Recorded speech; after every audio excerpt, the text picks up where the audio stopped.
On to our next topic, the Dragon Springs temporary concrete.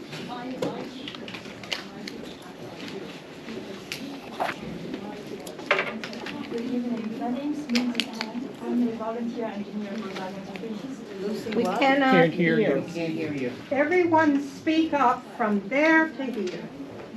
I'll try my best. Everyone. Okay, my name is Minzy Hold on a minute, we gotta quiet the hallway down, please. Or close the door. Close the door, please.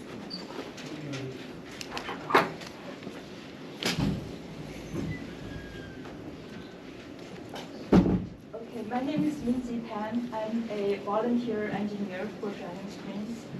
Because Levi is not available for this evening, so tonight I'm here to introduce the project to the board members and also try to answer your questions.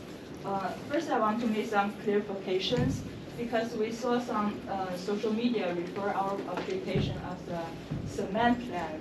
Actually, we're not proposing a cement plan in Dragon Springs. We're proposing a concrete, ready-mix concrete plan in Dragon Springs. Because this is orange and apples.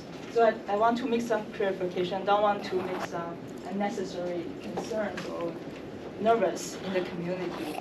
Because the cement plan involves like stone crushing, a lot of process. We're not making cement in Dragon Springs. What we're doing is that we just try to build a mixer, try to mix the raw material, the sand, gravel, cement powder, water together. It's called the concrete plan, ready concrete plan. So I hope I make it clear what we're proposing first. So normally cement plan have a lot of environmental issues, but the ready-mix concrete plan is very common for construction site. You can see it, especially for highway construction, concrete building, structure construction. You see different size of concrete mixing plan at the job site. The purpose for it is try to make the concrete pour easier. Because if you want to order a concrete from other company, you need to call them at least maybe depending on which company, right? Normally you are require about 1 to 2 weeks to schedule if it's a large pour. And but your worker probably is not work that quickly, and it's sorry, we have to delay, or we have to, the weather's not good. So it's a lot of scheduling, problem. So the concrete plan we're proposing is just try to make our pour a little bit easier, and for large pour we're still going to order concrete from other company, and just make sure that there's no shortage at the end of pour. So what we're proposing. Did you say what you were building? Because I can't hear you. We're building a concrete mixer. Just mix the raw material and the water to make a concrete. And then pour. Excuse me. Tonight is not a public hearing, so you don't have to, with all due respect to the public, you don't have to answer their questions. Okay. You have to answer the board's questions.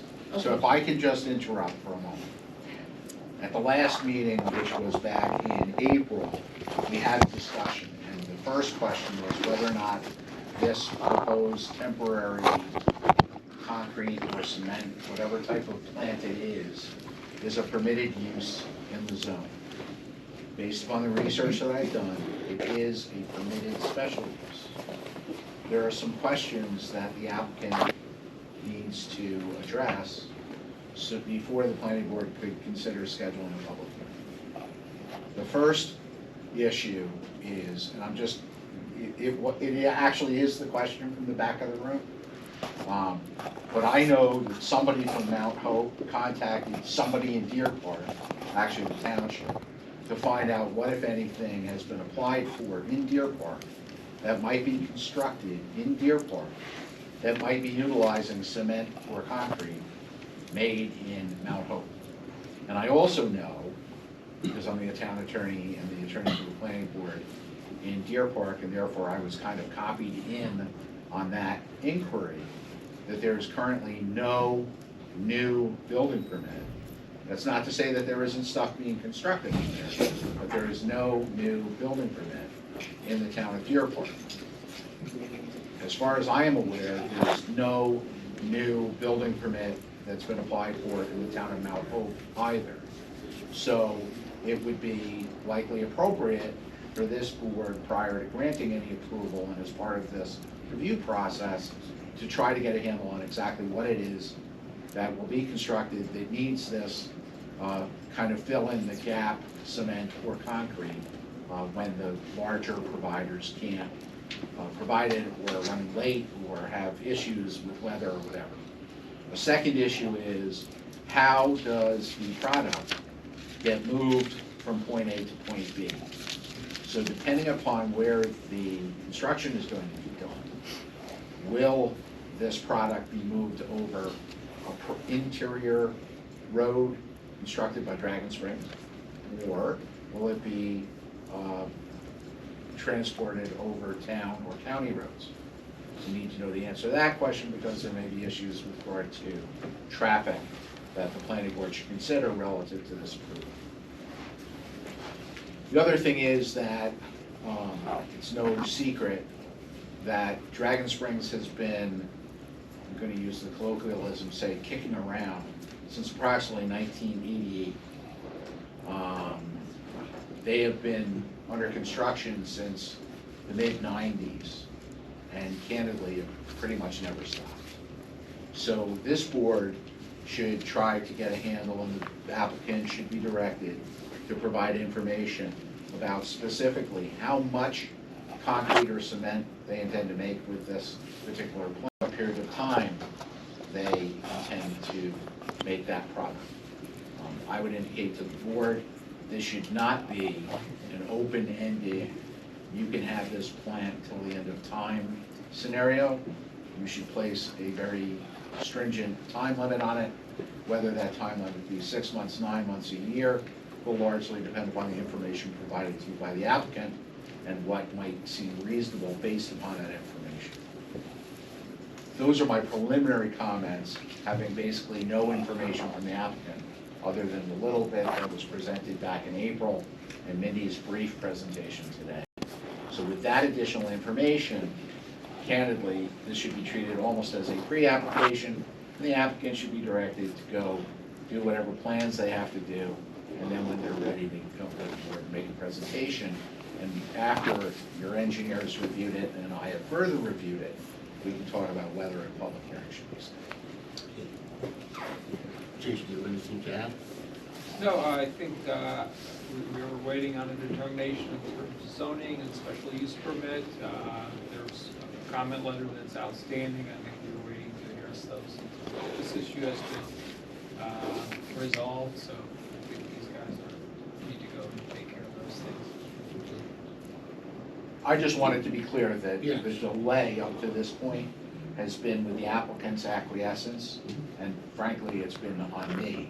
I had to do that research, and this is the first time that certainly any representative of the applicant has heard my response relative to the special use permit and the various issues that they need to address. So you'll be approaching us with application for a special use permit for that project. The items that Mr. Plotsky addressed to you as far as the how long, how much, what your plans are specifically for that plant to address would need to be explained to us, so we can then work from there and make a determination on what we feel is appropriate time frame for the quote-unquote temporary plant or mixture, or however you're gonna term it on your application. Sure, yeah, thank you.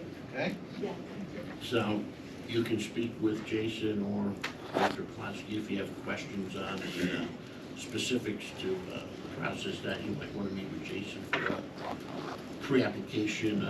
Yeah, you guys met with me, but he's welcome to come and either call or meet again. Okay, sure, thank you.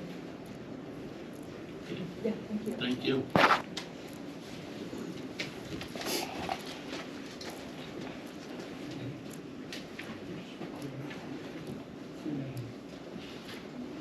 May I ask a question?